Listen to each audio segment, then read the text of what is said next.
생각을 나눈 상상은 최초의 비행기로 더 넓은 세상을 알 수 있게 했고, 빠르고 가까운 세상에 대한 상상은 최초의 증기기관차로 이어져 세상을 새롭게 연결시켰습니다. 세상을 바꾼 최초의 기록. 그곳에는 위대한 상상이 있었습니다. 세상을 바꾼 위대한 상상처럼 교육에 대한 위대한 상상으로 변화된 미래를 꿈꾸며 최초의 기록을 만든 숭실대학교. 1897년 평양에서 시작되어 1908년 최초의 근대대학으로 대한제국의 인가를 받은 숭실대학교는 가장 먼저 소프트웨어의 중요성을 고민하며 1970년 국내 최초로 전자계산학과 개설, 1991년 국내 최초의 인공지능학과 신설, 1996년 정보과학대학 설립 등 최초의 기록을 세워나갔습니다. 그리고 2020년 숭실대학교는 데이터가 연료가 되어 새로운 공간이 된 자동차를 연구하며 단순 기록을 넘어 맞춤 세상으로 사물 간의 연결을 통해 사람에게 이로운 공간이 되는 세계를 만들어갑니다. 숭실대학교는 4차 산업에 대한 위대한 상상으로 또 한 번 최초의 기록을 준비합니다. 새로운 시대, 그 중심에서 IT의 힘으로 AI의 미래로 숭실대학교가 AI 시대를 선도합니다. 네, 감사합니다. 다시 한번 인사드리겠습니다. 숭실대학교 김영배입니다. 어제는 안 그랬는데 오늘은 우리 카메라가 있어가지고요. 다소 딱딱하게나마 제가 여기 멈춰서 진행을 해야 될 것 같습니다. 양해를 좀 부탁을 드리겠습니다. 좀 전에 이제 저희 처장님을 통해서 숭실대학교 간단한 역사 등에 대해서 말씀을 들으셨는데, 제가 학교 소개를 조금만 더 드리고 전형에 대한 얘기를 더 이어나가도록 하겠습니다. 그리고 저 다음에는 윤지혜 입학사정관께서 나오셔서 특별히 학생부 종합 전형에 대해서 좀 더 심도 있는 말씀을 전하는 순서로 진행이 되겠습니다. 이게 이제 저희 대학 캠퍼스의 모습이에요. 좀 아름답죠? 들어오는 길에는 아마 더워가지고 다니시기가 쉽지 않으셨을 텐데, 끝나고 나면 그나마 조금 선선해지지 않을까 기대를 해봅니다. 숭실대학교 캠퍼스 이전에도 와보신 분 계신가요? 한 번이라도? 네. 소수가 계시네요.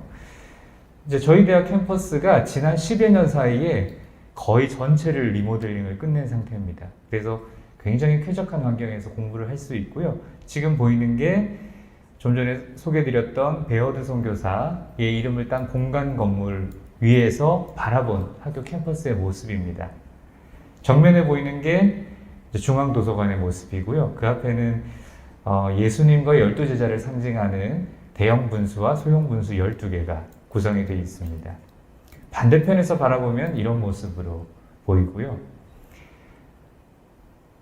지금 보여드리는 사진은 이제 제가 2011년부터 숭실대에서 근무를 하고 있는데, 근무를 하면서 또 캠퍼스를 다니면서 너무 아름다워서 중간중간 찍은 사진을 이번에 학부모님들 모시고 행사할 때 한두 장이라도 보여드리자 싶어서 한번 담아본 모습입니다. 몇 개월 전 봄의 모습이고요. 이거는 지난 가을의 캠퍼스의 모습입니다. 오른쪽에 보시면 백마상의 그 끊어진 부분이 살짝 보이는데, 이게 신사참배 창씨개명 운동에 반대하면서 스스로 문을 닫았던 그 단절된 역사를 상징하는 백마상입니다. 여기 왼편에 좀 거대하게 보이는 건물 2층이 지금 우리가 앉아있는 이곳이니까 멀지 않거든요. 나중에 한번 꼭 백마상도 방문해 보시면 좋겠습니다. 이것도 그 전해, 2년 전 가을에 숭실대학교 캠퍼스의 모습이고요. 학교 주변으로는 산책할 만한 공간이 참 많이 있습니다. 동작구에서 잘 구성해 놓은 그 공원이 마치 숭실대 캠퍼스 안에 있는 것처럼 구성이 되어 있거든요. 그 산책로의 모습.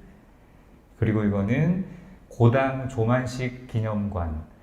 고당 조만식 선생님은 우리나라 법학의 아버지라고 불리는 분이세요. 숭실대 출신이셨고 우리나라의 근대법을 소개한 최초의 몇몇 안 되는 학자 중에 한 분이십니다. 건축문화 대상을 받은 작품이기도 합니다. 그리고 그 안으로 들어가면 이제 나무 계단이 있는데요. 이런 모습들 있죠.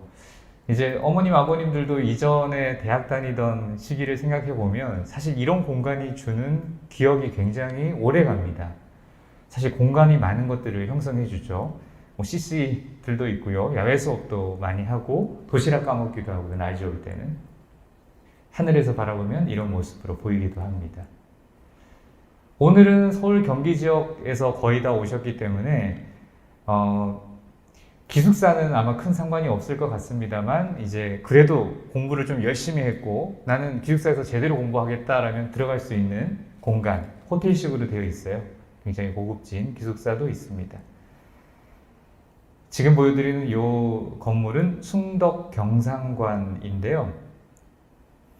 이제 경영대 건물이라고 하면 그 대학의 얼굴이죠. 많은 선배들이 또 학교에서 많은 투자를 하는 건물인데 숭실대학교는 이제 이 경상관이 굉장히 최근에 지금 현재 건물들 중에서는 가장 마지막으로 완전히 새로 지어진 건물로 새로 태어났습니다. 그래서 정문으로 딱 들어오면 왼편 사선으로 있는 건물인데 여기도 한번 방문해 보셔도 좋을 것 같습니다.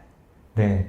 그래서 숭실대학교 하면 많은 학생들이 그런 생각을 합니다. 건축상을 받은 건물이 많은 곳, 그래서 넓지는 않지만 광활하지는 않지만 공부하기 좋은 동선, 또 특별히 저희가 12년 동안 리모델링을 하면서 장애인들도 어디든지 갈 수 있는 동선을 굉장히 고려를 많이 했어요. 그래서 휠체어를 타고서도 전혀 부족함 없이 다닐 수 있는 전국에서 4개의 대학이 장애 최우수 대학으로 꼽히고 있는데 숭실대가 그 중에 하나에 속해 있습니다. 이미 소개드린 것처럼 우리나라 최초의 대학으로 1906년도에 시작이 됐고요. 1969년도, 이거는 참 기념비적인 해인데 우리나라에 컴퓨터가 처음 들어온 해가 1968년도입니다. 대한민국 정부에서 사왔고요. 그리고 바로 그 다음 해인 1969년도에 숭실대학교가 컴퓨터를 대학 최초로 사오게 됩니다. 그때 당시 많은 대학들이 컴퓨터라는 물건에 대해서 주판이 오히려 더 낫지 않나? 그런 생각을 할 때였습니다. 그리고 1970년 컴퓨터를 구입한 바로 그 다음 해에 지금 우리가 컴퓨터 학과라고 부르는 전자계산학과가 이제 완전히 시작을 하게 되는 그런 역사가 있습니다. 지금도 숭실대 하면 어르신들은 전산, IT 생각을 많이 하고 있죠. 그때 이후로 지금까지 그 명맥이 이어지고 있고요. IT 대학도 우리나라 최초로 숭실대학이 설립을 하게 됐습니다. 그리고 이제는 AI 교육에 대해서 굉장히 고민을 많이 하는데요. 이게 장점이자 단점입니다. 혹시 자제분들 중에서 계열이나 전공을 고민을 어느 정도 하고 있을 거고 부모님들도 좀 공유하고 계시죠? 기독교나 철학이나 인문 쪽에 관심이 많다. 우리 자녀가. 아무도 없나요? 그러면 공대, 저기 조금 계시네요. 공대나 자연계, 네, IT 계열, 소프트웨어나 AI 융합, 이런 쪽, 많으시네요. 인문 계열에서 AI나 소프트웨어하고 멀다고 느껴지는 학과가 있죠. 예를 들면 기독교 학과, 숭실대는 기독교 정신으로 시작했기 때문에, 그리고 철학과, 이런 학과에 와도 AI 기본 교육 과정을 이수해야만 졸업이 가능합니다. 이거 굉장한 단점이죠. 저희는 물론 그렇게 생각하지 않습니다. 아무리 힘들더라도 좀 선도해야 될 거는 선도해야 된다고 생각을 하거든요. 그래서 분명히 미래 사회가 그렇게 급변해 가고 있기 때문에 그런 기본적인 수요를 충족시키는 교육을 하려고 노력을 하고 있습니다. 모든 학과에서 AI 과정을 이수해야만 하는 그런 교육 커리큘럼을 운영하고 있습니다. 이제 보여드리는 부분이 저희 대학에서 배설하고 있는 전공들입니다. 이미 어느 정도는 고민을 하고 오셨을 겁니다. 저희 대학에서는 충분히 우리 아이들에게 필요한 이제 전공들이 다 갖춰져 있는데 딱 하나 아쉬운 게 있다면 의대, 간호대는 없습니다. 하지만 이제 그 외에 대부분 학과들이 다 갖춰져 있고요. 그 중에서도 지금 하이라이트 되는 학과들은 교직 이수가 가능한 학과입니다. 나는 선생님이 되고 싶기는 한데 또 나중에 교직이 내 마음에 안 들면 어떡하지? 이런 고민하는 친구들 꽤 많아요. 그러면은 종합대학에 가서 교직 이수를 하는 것이 사실은 굉장히 좋은 옵션이 되거든요. 그때 이제 이런 학과들이 도움이 될 것 같습니다. 근데 이제 교직 이수 중에서도 인문대학 왼편 상단에 보시면 국어국문학과나 영문학과나 중문학과 이런 것들은 쉽게 이해하죠. 저기서 저걸 통해서 내가 중국어 선생님이 되고 싶다. 근데 오른편 하단에 보시면 컴퓨터 학부에서도 교직 이수가 가능합니다. 그리고 왼편 자연과학에서 수학, 물리, 화학 선생님 되는 거 가능하지만 그 옆에 보시면 화학공학이나 전기공학 같은 공대에서도 교직 이수가 가능하니까 이런 기회들도 고려해 보시면 좋겠습니다. 또 하나 숭실대학교에 좀 특별한 점이 있는데요. 융합 전공입니다. 여기서부터는 좀 잘 집중해서 들어봐 주시면 좋을 것 같아요. 일반 학과에 예를 들면 전기공학부에 입학을 했어요. 그리고 나는 복수 전공을 하고 싶다. 숭실대에서 가능할까요? 계열 상관없이 가능합니다. 전기공학부에 입학을 했지만 예를 들어서 나는 중어중문을 부전공으로 하고 싶다. 복수 전공하고 싶다. 다 열려 있습니다. 그리고 전과를 하고 싶어요. 근데 공대에서 일반 인문대로 혹은 반대로 일반 인문대에서 자연대로 공대로 IT 다 가능합니다. 단 실기를 보고 들어오는 몇 가지가 있어요. 연기 연출이나 체육이나 이런 것들로는 불가능합니다. 그래서 상식적으로 우리가 생각하는 학과 간에는 융합 전공, 복수 전공, 부전공, 전과가 다 열려 있기 때문에 활용해 볼 수 있을 텐데요. 근데 단 하나 다시 모집 단위로 돌아가서 보면요. 오른편 제일 하단에 융합 특성화 자유전공학부라는 곳이 별도로 있습니다. 일반 학과가 아니에요. 여기는 입학을 하고 나면 1학년 때는 기본 소양 교육을 받고요. 2학년이 될 때 비로소 주 전공과 융합 전공을 선택하는 구조입니다. 대신에 이 융합 특성화 자유전공학부로 입학을 하게 되면 융합 전공이 필수입니다. 일반 전공으로 입학했을 때는 그냥 그것만 졸업해도 되지만 융합 특성화 자유전공학부는 융합 전공과 일반적인 주 전공 두 개를 무조건 안고 졸업을 해야 되는 구조입니다. 누가 그럼 여기 지원을 하면 좋을까요? 수시 학종도 있고 정시도 있거든요. 어떤 학생이 주로 지원을 하냐면 예를 들면 나는 학교 생활을 열심히 해서 학종형 스타일인데 근데 특정 전공에 포커스를 하기는 조금 내 관심 분야가 넓다. 그래서 나는 융합 전공을 좀 더 고려해서 학종으로 지원하고 싶다. 이런 친구들이 많이 지원을 합니다. 정시에서는 어차피 성적에 따라 지원하기 때문에 성적이 어떤 모집 단위가 나에게 가장 유리할까 그것만 따지시면 돼요. 하지만 학종 같은 경우는 특정 전공으로 내 생각이나 꿈을 쥐어짜 맞추기에는 좀 좁은 것 같다. 그렇게 생각하신다면 융합특성화 자유전공학부를 고민해보는 것도 좋은 방법일 것 같습니다. 이제 부모님들 입장에서는 장학금도 고민을 많이 하실 수밖에 없죠. 숭실대학교는 서울 소재 사립대학 중에서는 등록금이 많이 싼 편이에요. 하지만 여전히 부담스럽죠. 숭실대학교 현재 재학생들 기준으로 약 77%의 학생들이 장학금을 받고 있고요. 1인 평균 300만 원 내외의 장학금을 받고 있습니다. 훨씬 더 많이 받는 친구도 있고 좀 덜 받는 친구도 있겠죠. 장학금의 종류는 153종이 운영되고 있는데 그 중에서 81개의 장학금은 스스로 지원해서 받는 장학금입니다. 즉 우리가 생각하는 그냥 성적이 탑이어서 받는 장학금 이런 거 빼고요. 내가 이런 면 때문에 잘해서 지원을 하는 그런 장학금들이 80종이 있어요. 그래서 학생들이 굉장히 다양한 장학금을 받을 수 있는 구조가 되어 있고요. 이 부분은 정말 이제 미래에 대해서 고민하는 분들에게 도움이 많이 되는 부분입니다. 뭐냐면 예를 들면 회계사 같은 경우 전문 직종이죠. 전문 자격증인데 이런 자격증을 따기 위해서 많은 학생들이 시간과 에너지와 돈을 투자를 해서 이제 준비를 하는 이제 전문 자격증이 되겠습니다. 숭실대는 그런 전문 자격증을 준비하는 친구들에게 공간과 또 장학금과 교재 같은 그런 것들 혜택을 주고 있어요. 일례로 이제 회계사 같은 경우는 현의제라고 하는 모임이 있는데 여기 이제 가입을 하게 되면 또 공간, 장학금 지원, 일종의 이제 공부를 할 수 있는 장려금 같은 것들이죠.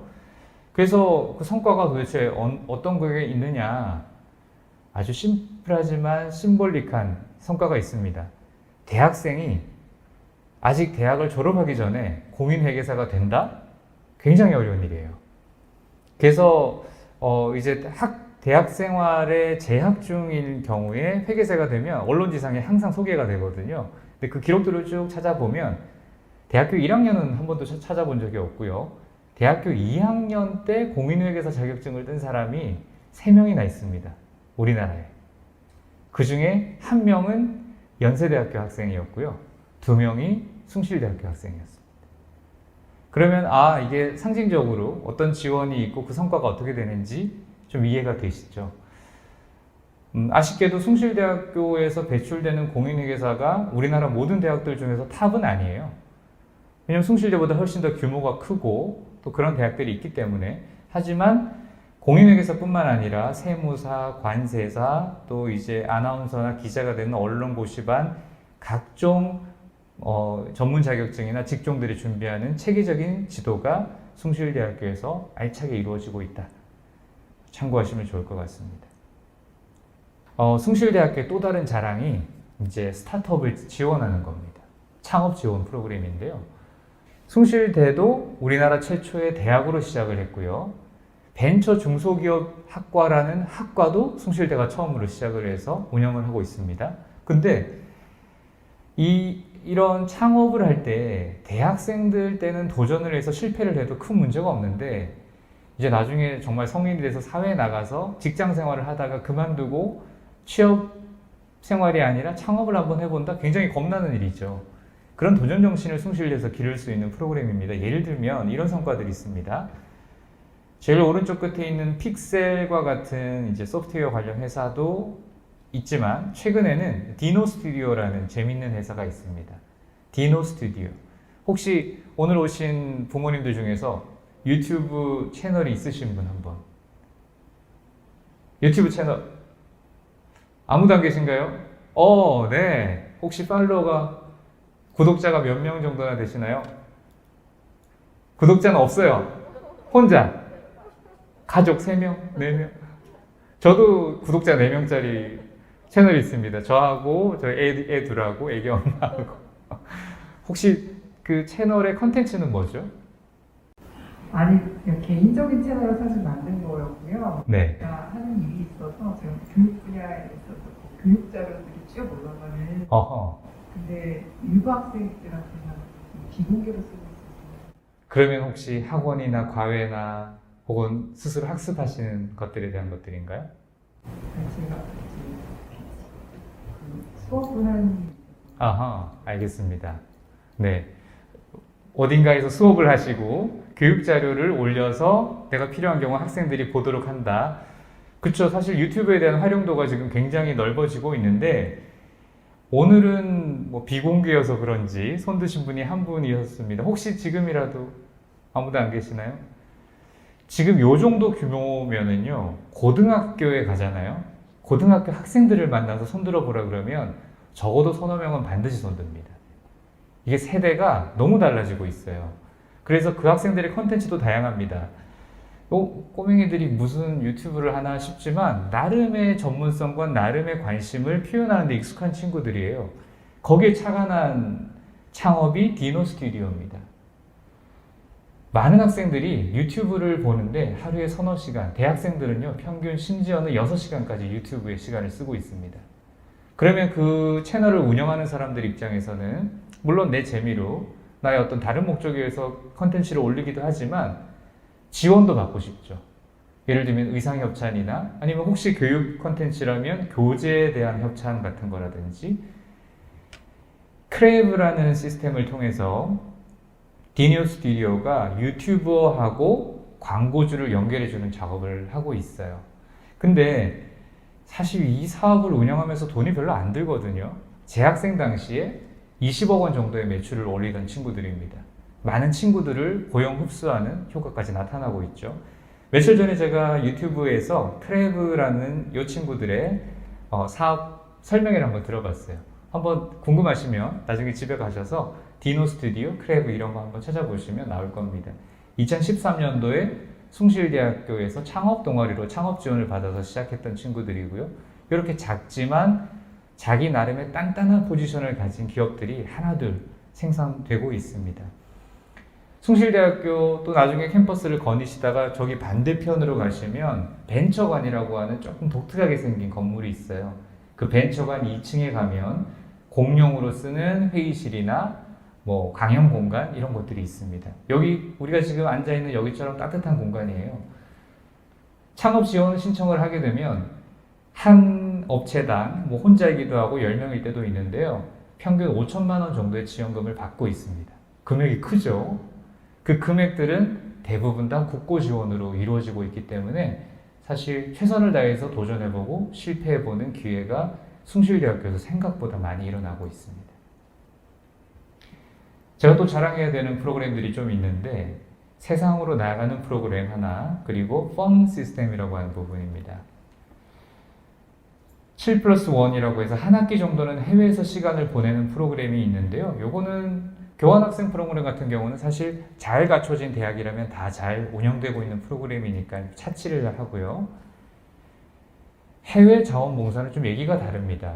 숭실대가 우리나라 최초 그 고등교육의 태동기에 워낙 많은 지원을 받아왔기 때문에 이제는 해외 여러 인도, 베트남, 필리핀, 라오스, 캄보디아, 네팔 등지의 다양한 교육기관과 연계해서 봉사를 하고 있어요. 숭실대 학생들은 한 학기 동안 무료로 숭실대가 모든 걸 지원합니다. 가서 거기서 봉사하고 학점도 따는 프로그램들이 운영되고 있고요. 안전하게 봉사를 할 수 있고 견문도 넓히다 보니까 특별히 학생들이 많이 참여를 하는 것 같습니다. 펀 시스템, 이거는 정말 획기적이에요. 지금 보이시는 이 표가 실제로 저희 사무실에서 일을 했던 학생의 성장기입니다. 숭실대는 6가지 중요 역량을 가지고, 이게 사라진 글자가 창의인데요. 6가지 핵심 역량을 가지고 아이들을 기르고 있어요. 융합, 공동체, 의사소통, 리더십, 글로벌 역량. 그런데 저희 사무실에 왔던 친구가 굉장히 착한 남학생, 공부 열심히 하는 애였거든요. 그러다 보니까 공동체 의식, 오른쪽 하단, 공동체 의식은 굉장히 훌륭했는데요. 의사소통 역량하고 리더십이 꽝인 거예요. 이제 자가 진단할 수 있는 툴이 갖춰져 있거든요. 그래서 얘가 이제 펀 시스템을 통해서, 이제 점점 궁금하실 겁니다. 그게 뭔지. 펀 시스템을 통해서 그쪽 프로그램들을 계속 참여를 하기 시작했어요. 한 해가 지나고 나서 얘 리더십이 이렇게 올랐습니다. 4학년이 될 때는 리더십이 적어도 숭실대가 판단할 수 있는 최고 수준까지 올랐어요. 근데 뭐 안 되는 건 안 되는 거죠. 의사소통 역량은 끝까지 좀 더딘 진보를 보이기도 했습니다. 펀 시스템이라고 하면 이런 거예요. 이제 대학 생활을 다시 한번 고려해 보시면, 고민해 보시면 이런 거죠. 종합대학에는 좋은 기회들이 널려 있어요. 널려 있고 학생들을 위한 다양한 프로그램이 열리는데 문제는 뭐냐면 어떤 프로그램이 언제 열린지를 모른다는 겁니다. 근데 숭실대는 그런 고급 프로그램들을 전부 다 펀 시스템에 강제 등록을 하도록 하고 있습니다. 그리고 그 부분에 부족한 친구들이 계속해서 접할 수 있도록 지원을 해주는 프로그램이에요. 지금도 이제 혹시 궁금하시다면 fun.sssu.ac.kr로 나중에 들어가 보시면 어떤 프로그램들이 있었고 참가 신청을 받고 있고 언제 열리는지 여기 보이는 6가지 역량별로 보실 수가 있습니다. 창의, 융합, 공동체, 의사소통, 리더십, 글로벌 역량. 그래서 예를 들면 글로벌 역량을 클릭해보면 이런 식으로 캐나다 어학연수나 또 전공 전화 영어를 할 수 있는 프로그램, 국제무역 경진대회 이런 프로그램들이 쭉 나열이 되어 있죠. 이건 제가 어제 아침에 제 실제 카톡으로 받은 2분 상관으로 받은 2개의 프로그램입니다. 하나는 보면 직무 탐색 워크숍, 너 나중에 어디로 나가볼래? 그리고 수학이 좀 부족한 친구들, 뭐 교차 지원으로 들어올 수도 있고요, 전과를 할 수도 있기 때문에 수학이 부족한 친구들에게 기초 수학을 할 수 있는 거, 돈이 얼마 드는지, 공짜인지, 선착순인지, 경쟁을 해서 들어가는지 정보 등이 항상 다 제공되고 있습니다. 제 생각에는 그렇습니다. 괜찮은 대학의 정의가 도대체 뭘까? 아이들이 어떤 상태로 입학을 하든지 간에 거기서 2걸음, 3걸음 발전할 수 있도록 최선을 다해서 집약적으로 도와주는 대학인 것 같아요. 숭실대는 그런 역할을 최선을 다해서 좀 하고 있습니다.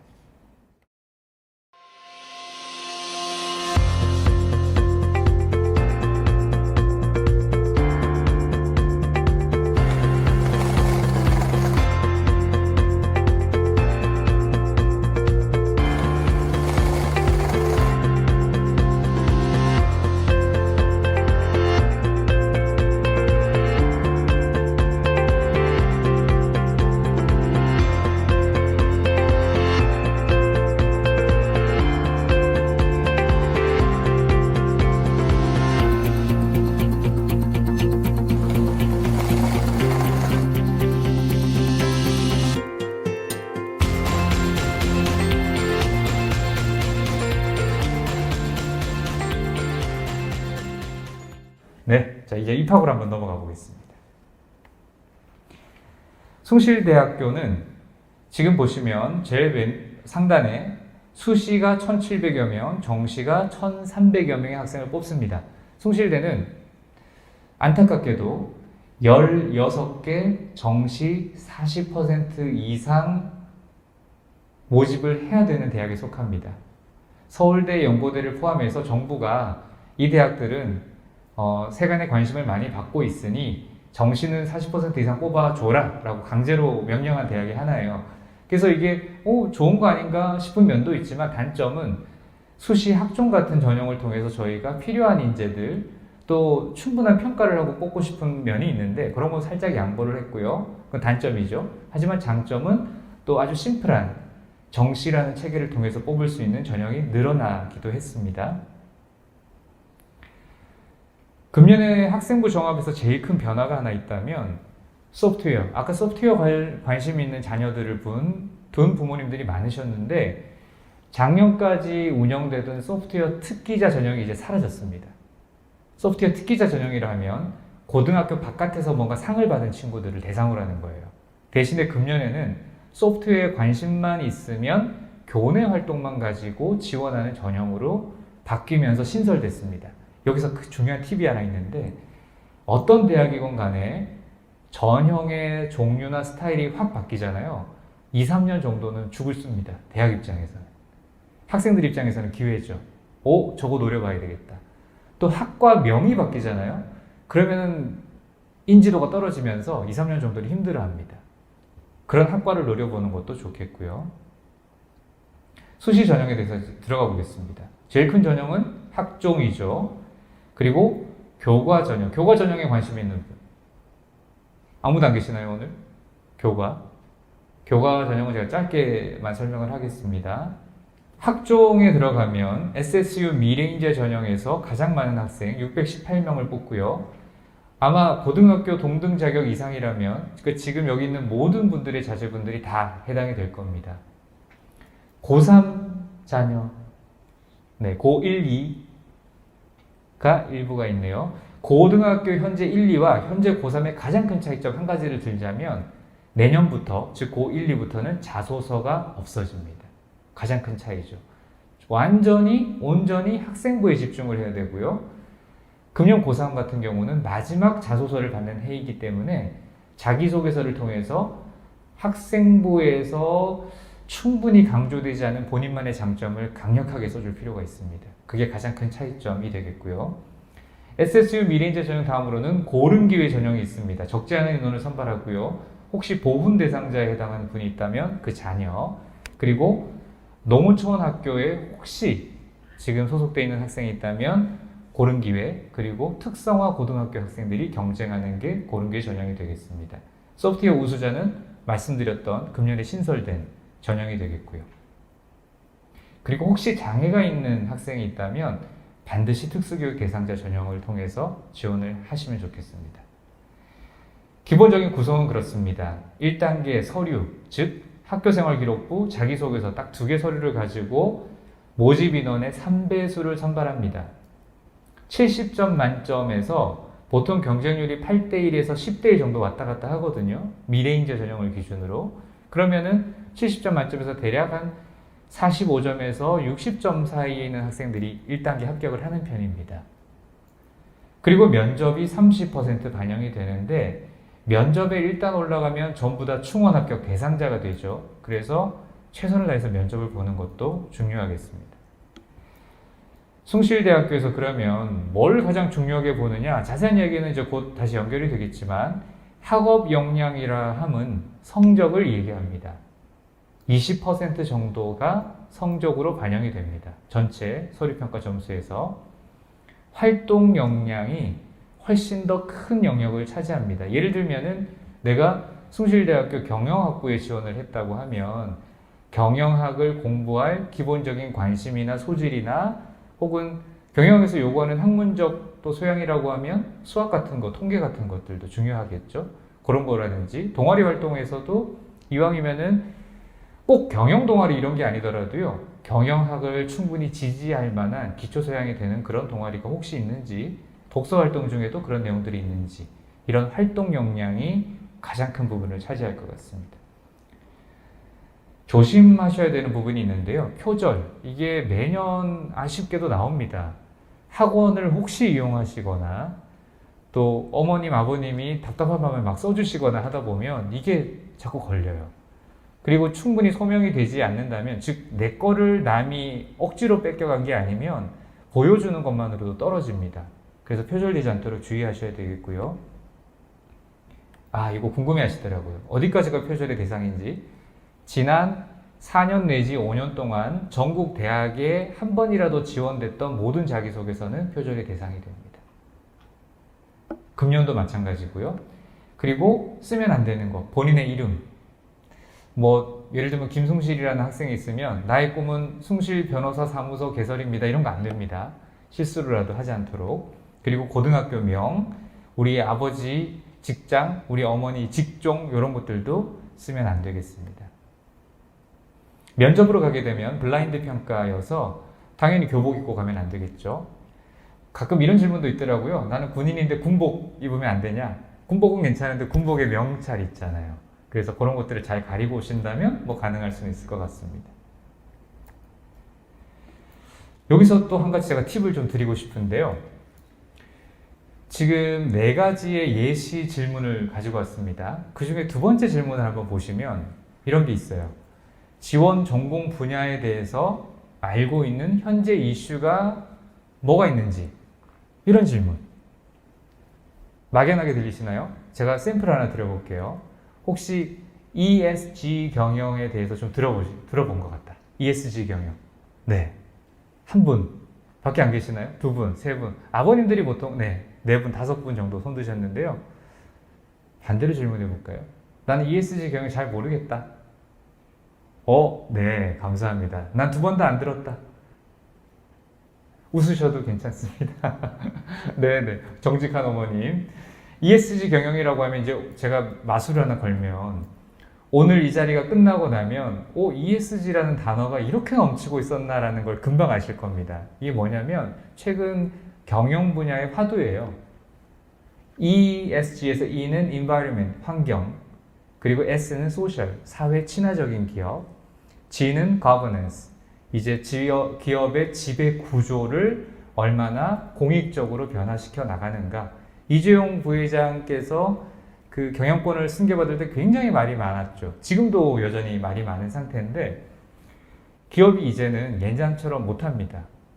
ESG 경영이라고 하면 아마 뉴스에 보시면 이제 그냥 하루 종일 ESG만 보이실 거예요. 이렇게 보편적인 건데 부모님들은 모르실 수 있죠. 아이들도 모를까요? 경영 분야에 관심 있는 아이들은 이 정도는 알아요. 왜냐하면 제가 학교생활 기록부를 보면 ESG 경영에 대해서 발표했다는 내용이 너무 많거든요. 그러면 지원한 전공 분야의 현재 이슈에 대해서 질문할 때 학생이 대답할 수 있겠죠. 예를 들면 경영학과 지원했다면 저는 ESG 경영에 대해서 최근에 굉장히 유심하게 보고 어떤 수업에서 발표를 한 적도 있습니다. 이런 대답을 할 수 있을 것 같습니다. 작년에 학생들이 ESG 경영에 대해서 제가 물었을 때 많은 아이들이 스타벅스 사례를 얘기를 했어요. 왜 스타벅스가 ESG의 대표적인 사례 중에 하나인가? 스타벅스 자주 가시죠? 난 스타벅스 싫다. 꼴 보기 위해서 싫다. 많이 가실 것 같습니다. 스타벅스에 가면 몇 년 전부터 대형 프랜차이즈 중에 처음으로 종이 빨대를 썼죠. 편하신가요? 전 지금도 불편합니다. 플라스틱 빨대가 훨씬 좋아요. 근데 스타벅스가 내세운 모토는 자연을 살려야 된다. 우리 같은 업체라도 먼저 해야 된다는 모토가 있었죠. 그래서 생산 단가도 올라가고 기업의 마진은 떨어지고 하지만 추구했죠. 지금은 마진이 꺾이다가 다시 폭발적으로 올라가고 있습니다. 환경을 고려하는 게 결국 기업을 살린다는 거예요. 이해되시죠? 또 다른 사례는 테슬라 같은 자동차. 사실 저런 업체가 무슨 차를 만들어라고 했는데 지금 굉장한 인기를 끌고 있죠. 그래서 아이들이 이 정도 이슈를 알고 있어요. 그렇다면 부모님들께서 도와주실 수 있는 게 뭐냐면 우리 자녀가 지원하고자 하는 분야가 뭔지는 모르겠지만 그 분야에서 현재 이슈가 되고 있는 것들을 같이 스터디하실 수 있습니다. 이런 것들은 부모님이 훨씬 더 잘 도와주실 수 있어요. 제가 팁을 하나 드렸습니다. 자, 이제 교과 전형으로 한번 넘어가 보겠습니다. 교과 전형은 저희 대학에서는 일단 일반 선택 과목과 진로 선택 과목을 구분해서 점수를 매기고 있는데, 진로 선택 과목이 혹시 뭔지 좀 낯선 분들이 많으시죠? 2015 개정 교육 과정을 현재 아이들은 따라가고 있어요. 이게 지금 고교 학점제 직전 상황입니다. 곧 고교 학점제가 시작이 될 거고요. 이때 본인의 진로에 따라서 과목을 선택할 수 있는 옵션들이 이제는 있는데, 그 중에서 큰 타이틀이 진로 선택이라고 붙은 것들이 있습니다.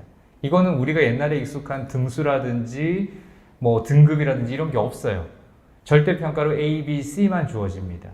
그래서 그것들은 충분히 공부만 열심히 했다면 모두가 A를 받을 수도 있어요. 그거 20%를 저희 대학은 반영을 하고 있고요. 그리고 예전하고 동일한 방식으로 1등급에서 9등급까지 쭉 성적을 준 일반 선택 과목에 대해서 80% 성적을 부여해서 최종적으로 합산하는 방식으로 교과 성적을 산출합니다. 여기서 이제 수능 최저학력 기준이 있는데, 저희 대학의 수능 최저학력 기준은 작년에 혹시 관심 있었던 분들이라면 완전히 달라졌어요. 처음으로 영어가 들어갔습니다. 이제 영어는 절대평가죠. 수능에서 예를 들면 인문경상계열 지원자가 국어국문학과 지원자인데 영어는 1등급, 수학은 3등급을 받았고, 제가 국문학과 지원자라고 했는데 국문이 나쁜 케이스를 들었네요. 국문을 1등급으로 하겠습니다. 국어 1등급, 그리고 영어 1등급이면 2등급이죠. 학. 그리고 나머지 수학은 7등급, 탐구도 7등급이라고 해도 얘는 잘한 거 2개 합이 4등급 이내이기 때문에 수능 최저는 통과. 이런 식으로 계산을 하는 거예요. 자연계열은 좀 다릅니다. 자연계열은 똑같이 5등급 같이 2개이긴 한데 합이 5등급으로 조금 더 여유가 있고요. 국어, 수학, 영어, 과학, 탐구 2과목 중에 하나, 잘한 거 하나만 해서 잘한 거 2개 합이 5등급 이내이면 통과가 되겠습니다. 아까 제가 말씀드렸던 융합특성화 자유전공학부도 자연계열하고 같이 5등급이지만 탐구에 있어서는 과학 탐구가 아니라 탐구 전체 영역으로 확대되어 있다는 거, 조금 더 수능 최저를 맞추기가 쉽겠죠. 그렇게 준비를 하면 되겠고요. 그 결과는 이와 같습니다. 학과마다 차이가 있어요. 그 학과마다의 다른 차이는 별도로 나눠드린 이 작은 책자에 어떤 전공이 몇 등급이 평균이었는지 자세히 나와 있으니까 천천히 보시면 되겠고요. 전체적인 평균으로는 금년에 이제 입학했던 대학교 1학년들 기준으로 대략 2.3등급 내외에서 평균이 형성되었습니다. 교과 전형은 평균보다 그 밑으로 많이 떨어지진 않아요. 그래서 그거보다 한 0.23등급, 학과에 따라서는 0.5등급 정도 아래가 대략적인 커트라인이라고 보시면 되겠습니다. 논술 지원하고 싶은 학생들도 있을 텐데요. 논술도 수능 최저 기준은 동일하고요. 성적을 보시면 내신이 일부 반영이 되는데 교과보다는 월등하게 낮죠. 4등급 언저리입니다. 이게 무슨 뜻이냐면 대략 2등급부터 7등급까지 그냥 고루고루 합격했다는 뜻이에요. 즉 내신은 크게 영향을 끼치지 않았다. 논술 성적이 훨씬 더 중요하겠죠. 그러면 숭실대학교 논술 경향을 보셔야 되는데, 이 경향은 숭실대 입학처 홈페이지에 들어가시면 작년 문제와 답안과 이런 것들이 다 올라가 있습니다. 그리고 곧 저희가 온라인 모의 논술을 치를 겁니다. 금년에 내일 문제를 어느 정도 예상할 수 있는 수준의 문제를 드릴 거고요. 참여하는 모든 학생들에게 점수까지 제공해 줄 거예요. 그래서 관심 있다면 참여하시면 되겠습니다. 축구하고 체육 특기자를 저희가 선발을 하는데요. 실기 실적이 반영이 되고 학생부에서는 교과 성적이 아주 일부, 그리고 출석 성적하고 최종적으로는 면접이 일부 반영이 되는 구조입니다. 그리고 체육에서는 체육 특기의 경우는 매년 약간씩 종목이 바뀌어요. 금년에는 당구입니다. 당구. 그래서 혹시라도 맞세이 좀 치는 친구들 있으면, 사실 고등학생 중에 쉽지 않겠죠. 근데 실제로 프로 선수를 준비하는 친구들이 있기 때문에 그런 경우라면 지원이 가능하겠고요. 그리고 영화예술 전공이 있습니다. 우리 자녀들 중에서 얘는 내가 봐도 연출 혹은 연기 나가야 된다 라는 친구들이 있으면 지원을 시키면 되겠는데, 어떻게 준비해야 되지 싶으면 유튜브에서 숭실대 영화, 숭실대 연출 이렇게 해보시면 실제 저희가 시험 보는 방식이 예시로 올라가 있습니다. 2분 동안 카메라 보면서 혼자서 독백 연기하면 돼요. 생각보다 어려워 보이더라고요. 제가 볼 때는. 정시. 자, 이제 마무리를 해야 될 텐데요. 정시에서는 간단하게 사실 거의 숫자가 모든 걸 설명을 하기 때문에 숫자를 보는 법과 준비할 때 유의할 점만 제가 말씀을 드리겠습니다. 제일 중요한 팁입니다. 반영 비율이 계열마다 다르죠. 인문 계열 같은 경우는 국어가 35% 반영되고요. 영어하고 탐구는 비교적 적게 반영됩니다. 그래서 또 나눠드린 책자에 정시 100분위 표가 있는데 모의평가를 지금 한창들 치르고 있을 거예요. 그 모의평가 100분위하고 우리 애의 100분위를 비교해 봤더니 우리 애가 요만큼 부족하다. 한 1.2점 부족하다라고 하면 반영 비율이 큰 것에 투자를 하셔야 됩니다. 지금부터는 6월 정도 되면요. 모든 아이들이 스퍼트를 해요. 그래서 고3도 있지만 재수생, 삼수생까지 유입이 되고 있거든요. 지금은 코로나 시기에 학생들이 대학에 적응을 못하고 다시 재수, 삼수에 많이 도전하기 때문에 다 스퍼트를 합니다. 그래서 모든 과목에서 에너지를 쏟는다 조금 덜 효율적이에요. 그때는 반영 비율이 큰 과목 위주로 마지막 에너지를 쏟는 게 맞습니다. 물론 그렇다고 해서 그 외 과목들이 떨어지면 안 되겠죠. 유지한다는 전제 내에서 조금이라도 올린다면 거기에 집중하시면 되겠습니다. 경상 계열도 수학, 자연 계열도 수학에 더 집중을 해야 되고요. 혹시나 예술이나 스포츠에 집중하는 친구들이라면 영어하고 국어만 반영하기 때문에 수학하고 탐구 영역은 신경 쓰지 않아도 괜찮겠습니다. 입시 결과 부분은 보는 법만 말씀을 드리면 되겠죠. SSU 미리인지 전형 경우에 경쟁률이 학과마다 부침이 크죠. 여기서 한 가지 팁은 경쟁률이 지나치게 높은 학과에 매달리는 것보다는 그거하고 유사한 학과 중에서 내가 관심이 실제로 있을 법한 학과들이 분명히 있을 거예요. 예를 들어서 경영학과에 관심 있는 친구들이라면 제가 거의 확신하건대 대부분은 벤처 중소기업 학과에도 재미가 있을 겁니다. 커리큘럼을 딱 열어보면 비슷해요. 3, 4학년 때 세부 전공만 살짝 달라집니다. 그래서 그런 학과에 지원하는 것도 전략으로 고민해 보시기를 추천드리고요. 자연계열 같은 경우는 최근에 인기가 좀 많이 높은 학과가 코로나 시기를 지나면서 의생명 시스템학과, 이런 학과들도 물론 정말 투지가 있다면 도전해 보기를 원하지만 그렇지 않다면 유사한 다른 학과도 전략적으로 고민해 보면 좋을 것 같습니다. 고른 기회, 그리고 정시 입시 결과 등은 나눠드린 책자를 천천히 이제 진짜 관심 있는 학과 위주로 참고해서 보시면 도움이 되겠습니다. 자, 저는 여기서 일단 숭실대학교에 대한 소개와 전형 일반에 대한 소개를 마치겠고요. 다소 부족한 면이 있을 거예요. 그거는 1대1 상담을 통해서 더 자세하게 상담을 받으시면 되겠고요. 곧 이어서 또 학생부 종합전형에 대한 더 디테일한 말씀을 드리도록 하겠습니다. 저는 이상으로 설명을 마치겠습니다. 감사합니다.